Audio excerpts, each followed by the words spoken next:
It's a Friday night in 2002, and you're sitting on the living room floor at 2 in the morning. You can hear your mom snoring through her bedroom door. Your childhood dog is humping the couch behind you. There's a half-open bag of Doritos Collision's Intense Pickle Cool Ranch next to you. As you lick the delicious dust off your fingers, you pick up the controller and you play Super Mario Sunshine! Woohoo! You're having a great time. It makes sense, you don't know what taxes are yet. And then it happens. You find one of the secret levels. 1990. Doesn't this place feel kind of off? Look at the weird wallpaper.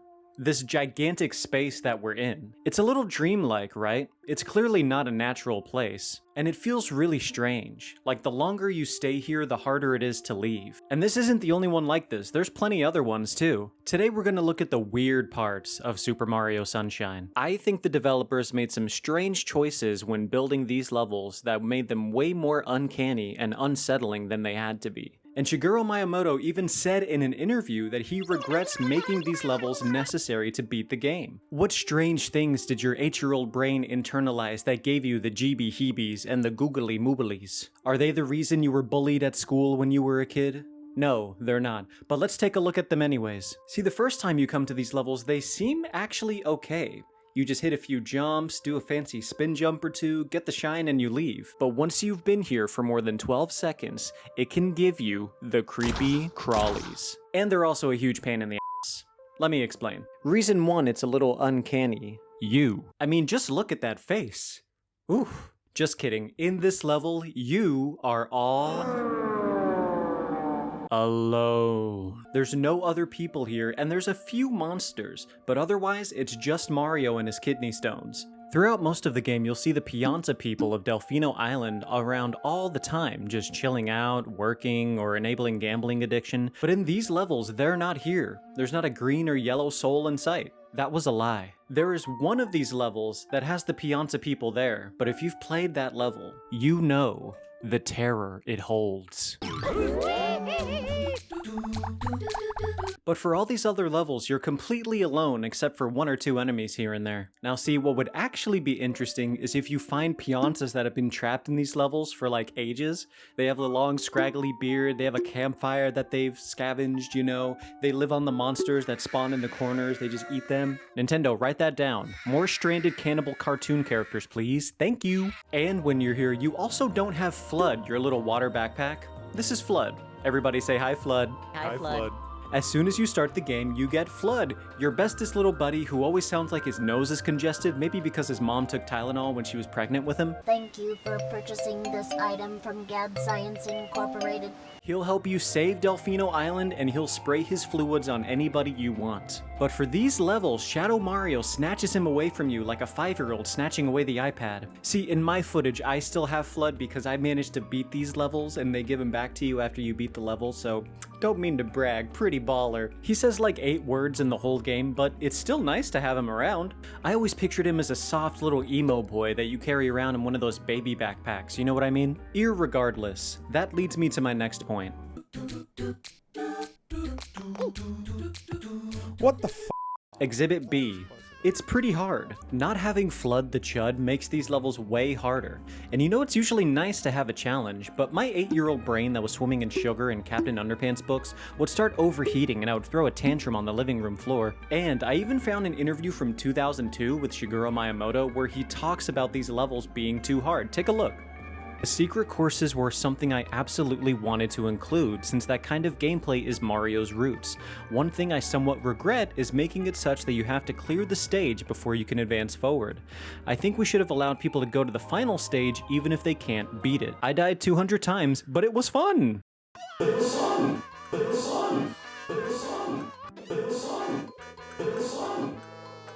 Also, with older Mario games, there's a lot of little moves that just aren't explained to you, and you just have to kind of figure them out yourself. Or you have your best friend Kyle, who lives on the other side of the street, show you how it's done.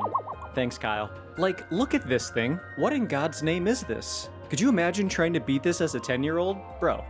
No way. No way! Would an 8-year-old who still thinks that his dad actually loves him be able to conquer this course? Come on, don't be crazy.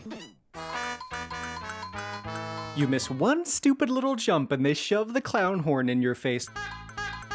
Oopsie poopsie, you missed the jump, booger brain. Don't get too angry or your mommy's gonna wake up. Oh, you poor thing, you didn't know you could do a flip jump. And actually, this oxtails nicely into my next point. Since the level is too hard and you don't have Flood the Chud, you fall into the void, where dreams go to die, where the weight of your failure drags you into its murky depths. The sinister low-res textures call your name to the far beyond. What lies at the very bottom? You're going to find out eventually.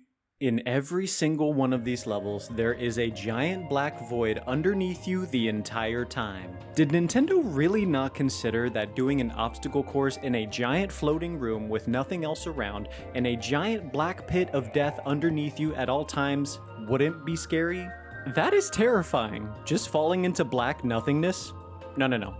Me no likey. So yeah, I think the void is pretty terrible. But you know what's terribler? The wallpaper. Look at this level here in Rico Harbor. Besides the course in Mario, there is nothing else here in this gigantic space. There's not even a sun. Just the shadows of your past selves on the wall trapped forever, jumping in panic trying to warn you away from this place, their little pixelated mouths sewn shut by fate. Let's go back to the first level. The wallpaper here is a little weird too. Okay, so first off, there's stars, which means we're in space, but also there's railroad tracks?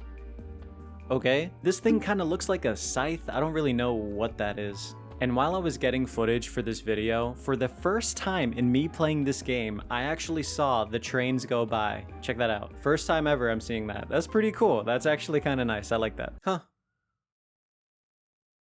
I can't see anything. This is a green screen. See, a lot of older games struggled with looking uncanny because they didn't have the resources to make things look more realistic.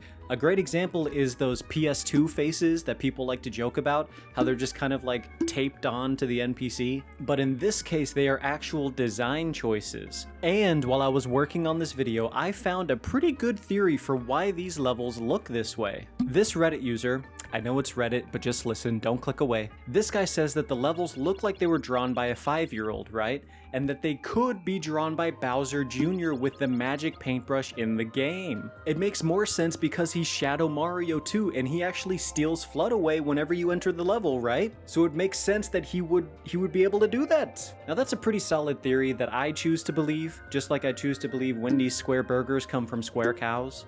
But yeah, these levels always terrified me when I was a kid, from their sheer uncanniness, difficultiness, and aloneness. Okay, you know what? Who cares about these levels? Let's do something else. Two birds stoned at once. The sky levels. Yes, these are actually scary. Oh, what's that? You don't believe me? You think things look fine here? Okay, Chucklehead. Where's the sun? Yeah, the sun. The giant ball of fire that's always in the sky. Where is it? Oh, it's behind the clouds right there? If it's behind the clouds, why does the light look so harsh here?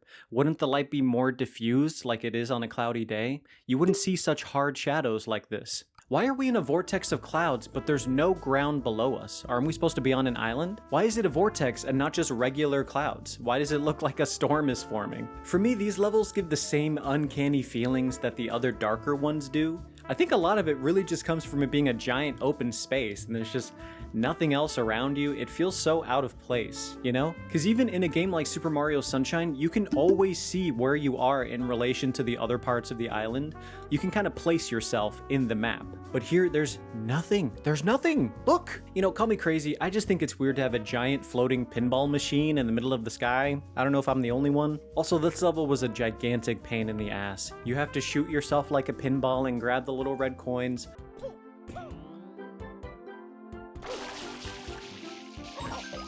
I get what they were doing. I appreciate the effort. Oh my god, I spent so long on this level. I'm realizing now most of this video is just me whining about difficulty, but don't be mean to me. But this is not the weirdest one.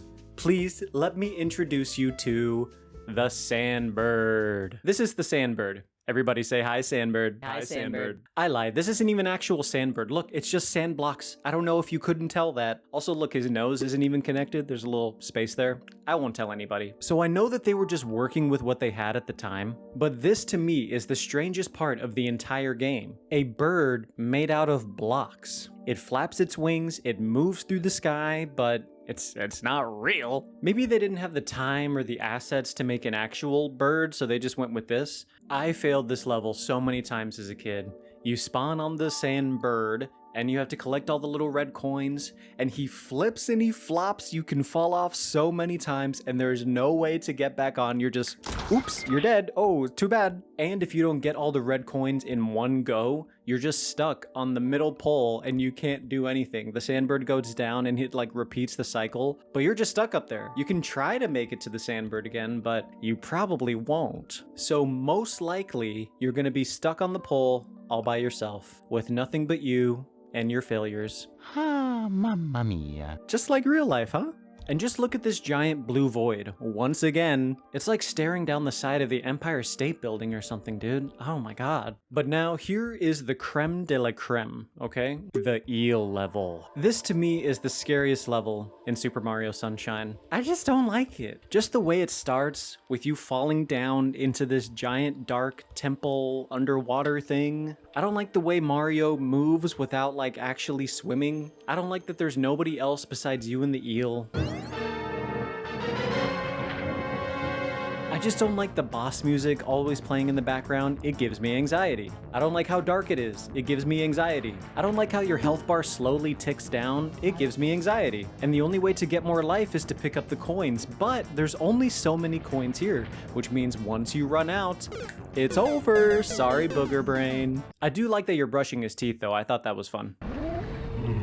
That's his retirement right there.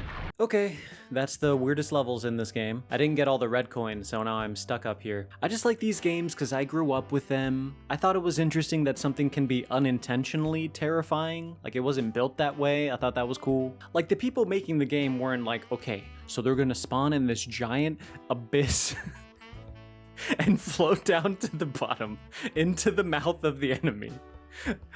No, they didn't think about that. They were like, this is going to be a fun game. The kids are really going to love this. And we do. That's why I'm still talking about this 23 years later. Honestly, I don't have some big point. I just thought it was cool. Did I miss any weird parts of the game? Let me know in the comments. I know this wasn't an exhaustive list of the secret levels. I know there's other ones I didn't talk about. But wait, I have a bonus. One thing that I always thought was a little sad in this game is the Yoshis. They spawn into this world, they vomit fruit juice, and then they die by slowly thirsting to death like a teenage boy on Twitter. You watch their health bar slowly drain down as they get drier and drier and drier until they disintegrate and you just fall onto your keister, grappling with the weight of your actions. Let me ask you one thing. Is the Yoshi's death your fault? Thanks for watching. Go to my Patreon for more. Alone.